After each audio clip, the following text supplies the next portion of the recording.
Najua utakuwa unafahamu jina Osama bin Laden, jina lililoingia katika watu 10 duniani waliotafutwa zaidi na FBI, na kuna simulizi nyingi umezisikia kumuhusu. Lakini leo ndani ya Kiswahili TV tumeamua kukufungulia kurasa zinazomhusu Osama bin Laden na maisha yake. Karibu na usikilize. Mwaka 1957, March 10, Osama bin Mohammed bin Awad bin Laden alizaliwa. Alikuwa mpiganaji, mwanzilishi na kiongozi wa kikundi cha kigaidi cha Al-Qaeda. Mnamo mwaka 1988, aliamini kwamba Waislamu wanapaswa kuua raia na wanajeshi wa Marekani na nchi washirika hadi wajiondoe katika kuunga mkono Israel na kuondoa majeshi yao kutoka katika nchi za Kiislamu. Ile siku ambayo ndege zilitekwa nyara, ziligonga majengo ya World Trade Center na makao ya Wizara ya Ulinzi ya Marekani, Pentagon, ni vitendo vilivyombadilisha Osama bin Laden kutoka mtu mdogo asiyejulikana na kufanya kuwa mmoja wapo wa watu wanaotambulika sana duniani. Lakini alipojaribu kuepuka juhudi za Marekani kumkamata, aliendelea kuwa kitendawili. Mawasiliano yake na dunia yalikuwa zaidi kwa kanda za video kupitia kituo cha television cha Al Jazeera. Bin Laden aliwahi kunukuliwa akisema, kile ambacho Marekani inakionja hivi leo ni kidogo sana ikilinganishwa na kile ambacho tumekuwa tukipitia katika miongo kadhaa. Taifa letu limekabiliwa na hali hii ya kudhalilishwa na kudharauliwa kwa zaidi ya miaka 80. Wanawe wanauawa, damu yao inamwagwa, maneno yake matakatifu yanahujumiwa na yatawiliwi kwa mujibu wa amri za Mwenyezi Mungu. Al-Qaeda maana yake ni msingi. Hii ni kambi iliyotumika kupambana mapigano ya kijeshi huko Afghanistan. Je, ilikuwaje Al-Qaeda kuwa kikundi cha hatari kilichoanzishwa na huyu gaidi aliyekuwa maarufu duniani, Osama bin Laden? Alizaliwa katika familia yenye utajiri mkubwa. Bin Laden, baba yake alianzisha kampuni kubwa ya ujenzi katika Saudi Arabia, akiwa ni miongoni mwa ndugu 18 wa kiume. Osama aliwahi kufanya kazi katika biashara hiyo ya familia. Maisha yake yalianza kubadilika alipokuwa kijana pale muungano wa Soviet ulipoivamia Afghanistan. Marafiki wa karibu wa Osama bin Laden walisema kuwa Osama alikuwa ni kijana mwenye haya sana. Alipokwenda Afghanistan, Osama alikuwa ni kijana sana ambaye alitaka kujijengea umaarufu katikati ya vita vya Kisoviet, na huko ndiko Al-Qaeda ilianzishwa. Mnamo mwaka 1988, jeshi la Kisoviet lilianza kuondoka Afghanistan. Viongozi wa Mujahid wa Arabu katika Afghanistan walikuwa Bin Laden na Wamisri kama Ayman al-Zawahiri na Abdullah Adam walishauriana namna ya kuendeleza jihadi zao. Walitofautiana kama kulenga serikali za nchi za Kiarabu zisizokuwa za kidini kama huko Misri, au kuhamia Palestina, au kupeleka jihadi yao kwenda Jamhuri ya Kisovieti za Asia ya Kati kama Tajikistan au Kyrgyzstan zilizokaliwa na Waislamu. Mkutano huo ulifanyika katika kambi lililoitwa Al-Qaeda kwa Kiarabu.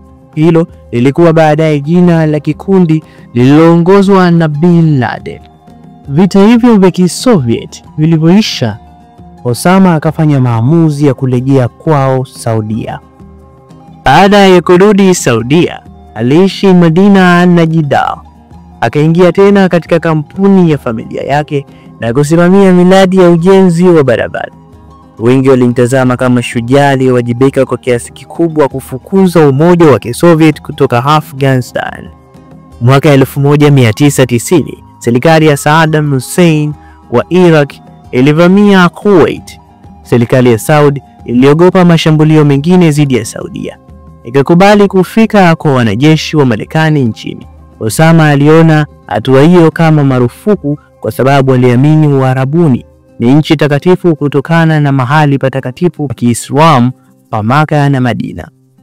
Akajitolea kukusanya mujahid 100,000 kama ulinzi dhidi ya Saddam badala ya kuwaruhusu wa Marekani, lakini serikali ilikataa. Wanajeshi kadhaa wa Marekani waliendelea kukaa Saudia hata baada ya ushindi juu ya Iraq katika vita. Hapo Bin Laden alianza kupinga waziwazi siasa ya serikali yake. Kutokana na ugomvi huu, aliamua kuhamia nchi ya Sudani. Alipotumia utajiri wake kuanzisha miradi, mashamba na makampuni, lakini pia makambi kwa ajili ya vijana wenye itikadi kali ya Kiislamu waliomfuata na kuhamia Sudan. Alikaa karibu na viongozi wa kundi la Al-Jihad ya Misri waliowahi kushirikiana naye Afghanistan na kupambana dhidi ya serikali ya Rais Hosni Mubarak. Kukaa kwa Wamarekani katika Saudia na kuingilia kwa Wamarekani katika vita ya wenyewe kwa wenyewe nchini Somalia tangu Disemba mwaka 1992 kwa niaba ya Umoja wa Mataifa ilileta imani kati ya Waislamu wakali kuwa nchi za Magharibi wanaendesha upya vita ya misalaba. Katika miaka ifuatayo ilitokea mashambulio mbalimbali dhidi ya wanajeshi na taasisi za Kimarekani yaliyoendeshwa na wanajihadi mbalimbali kama vile huko Yemen mwaka 1992 na shambulio la mwaka 1993 dhidi ya World Trade Center mjini New York City. Haijulikani hadi leo kwa kiasi gani Osama na Al-Qaeda yalishiriki katika mipango hiyo, lakini watendaji walikuwa watu wenye mawasiliano na Bin Laden.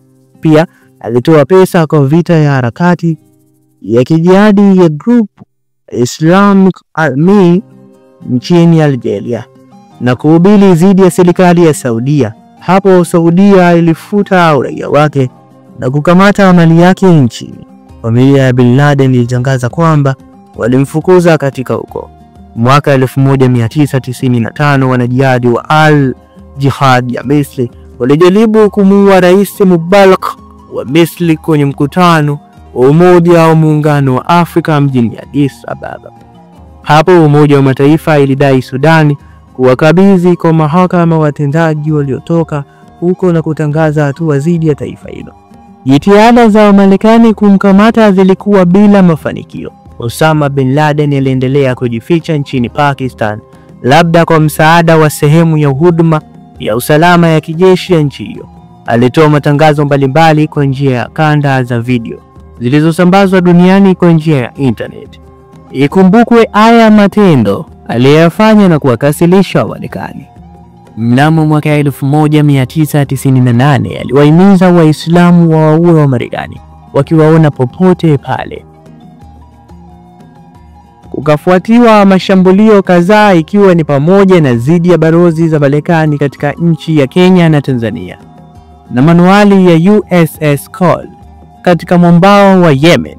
Halafu shambulio la Septemba 11, 2001. Osama Bin Laden aliwasifu waliofanya shambulio hilo. Rais Bush akasema atasakwa hapatikane akiwa hai au mfu. Rais Bush alinukuliwa akisema, "Sijui kama tutampata kesho au mwezi ujao au mwaka ujao, lakini hapana shaka tutampata." Ingawa Waislamu wengi walilaani vifo vya watu katika mji ya New York City na Washington, Osama Bin Laden alichukuliwa na wengine kuwa ni shujaa aliyetetea haki za Wapalestina na kupinga nguvu za Marekani. Alioa mke wake wa kwanza akiwa na umri wa miaka 17 na baadaye akaoa wengine 4. Osama Bin Laden aliaminika kuacha watoto 17. Mnamo Mei 2, 2011 Marekani iliendesha Operation Neptune Sphere ambapo timu ya 6 ya SEAL ilimpiga risasi na kumuua Osama Bin Laden katika eneo lake la Waziristan Havel huko Abbottabad, Pakistan. Bin Laden ambaye alianzisha Al-Qaeda na kupanga mashambulio ya Septemba 11 alikuwa msako wa kijeshi wa Marekani tangu mwanzo wa vita nchini Afghanistan, lakini alitoroka Pakistan, inadaiwa kwa msaada wa Pakistan wakati au baada ya vita vya Tora Bora mnamo Disemba 2001. Ujumbe huo ulikuwa sehemu ya juhudi na kamanda maalum ya upelelezi CIA iliongozwa na shirika la ujasusi la CIA JSOC, inayoratibu vitengo maalum vya misheni vilivyohusika katika uvamizi huo. Mbali na timu ya 6 ya SEAL, vitengo vilivyoshiriki chini ya JSOC vilijumuisha kikosi cha 160 cha operation maalum ya usafiri wa anga airborne na kitengo cha shughuli maalum cha CIA ambacho huajili kwa wingi kutoka miongoni mwa vitengo vya mission maalum vya JSOC vilivyokuwa. Na dunia ikapata taarifa, vyombo vya habari vikaandika kwenye kurasa zao hivi: imeidhinishwa na Rais wa Marekani Barack Obama na kuhusisha dazeni 2 za Navy SEAL katika Black Hawk wawili. Operation Neptune SEAL ilizinduliwa kutoka umbali wa maili 120 kilomita 190 karibu na jiji la Afghanistan la Jalalabad. Uvamizi huo ulichukua dakika 40 na Bin Laden aliuawa muda mfupi kabla ya saa 1 asubuhi saa za kawaida za Pakistan. Wanaume wengine watatu, ikiwa ni pamoja na mmoja wa wana wa Bin Laden na mwanamke katika boma, pia waliuawa. Baada ya uvamizi huo, wahudumu hao walirudi Afghanistan na maiti ya Bin Laden kwa ajili ya kutambuliwa na kisha kuruka zaidi ya maili 850 kilomita 1370 hadi bahari ya Arabia ambako alizikwa kwa mujibu wa mila za Kiislamu. Al-Qaeda ilithibitisha kifo cha Bin Laden kupitia machapisho yaliyotolewa kwenye tovuti za wapiganaji mnamo Mei 6 na kuwapa kulipiza kisasi mauaji yake. Zidi ya hayo, mashirika wa wanamgambo wa Pakistan ikiwa ni pamoja na Taliban yaliapa kulipiza kisasi dhidi ya Marekani na dhidi ya Pakistani kwa kushindwa kuzuia uvamizi wa Marekani. Uvamizi huo ambao uliungwa mkono na zaidi ya 90% ya umma wa Marekani pia ulikaribishwa na Umoja wa Mataifa, Umoja wa Ulaya na NATO pamoja na idadi kubwa ya mashirika na serikali ya kimataifa. Hata hivyo, ililaaniwa na theluthi 2 ya umma wa Pakistan. Vipengele vya kisheria na kimaadili vya mauaji hayo, kama vile kushindwa kumkamata akiwa hai licha ya kutokuwa na silaha, viliojiwa na Amnesty International. Pia utata ulikuwa uamuzi wa kuainisha ushahidi wowote wa picha au DNA wa kifo cha Bin Laden. Kulikuwa na hali ya kutolizika iliyoenea miongoni mwa Wapakistani kuhusiana na jinsi ulinzi wa nchi hiyo ulivyovunjwa kwa ufanisi na Marekani na jinsi jeshi la anga la Pakistan lilishindwa kugundua na kukamata ndege yoyote ya Marekani iliyoingia. Baada ya kuuawa kwa Bin Laden, Waziri Mkuu wa Pakistan Yusuf Raza Gilani aliunda tume iliyoongozwa na Jaji Mkuu Javed Iqbal kuchunguza mazingira ya shambulio hilo. Matokeo ya ripoti ya tume ya Abbottabad iliripotiwa kwamba kushindwa kwa pamoja kwa mashirika ya kijeshi na kijasusi ya Pakistani kumewezesha Bin Laden kujificha chini kwa miaka 9. Ripoti hiyo iliainishwa na serikali ya Pakistan, baadaye ilivuja na kuchapishwa na mtandao wa media wa Al Jazeera mnamo Julai 8, 2013. Licha ya kuwa George Bush alitangaza kumkamata Osama Bin Laden, lakini haikuweza kutimia kwenye uongozi wake. Barack Obama alianzisha operation ambayo ilimkamata Osama Bin Laden kwa muda mchache na kuacha hoi watu wote duniani na kujiuliza maswali. Wapo watu hadi sasa hawaamini kabisa kuwa Osama Bin Laden alifariki, wakitoa vigezo na sababu zao. Nitakuletea hapa ndani ya Kiswahili TV ili uweze kujua ni sababu zipi ziliwafanya watu hao kutokuamini. Asante. Leo naishia hapa. Mimi ni G Venga hapa. Ukipenda niite Mngoni.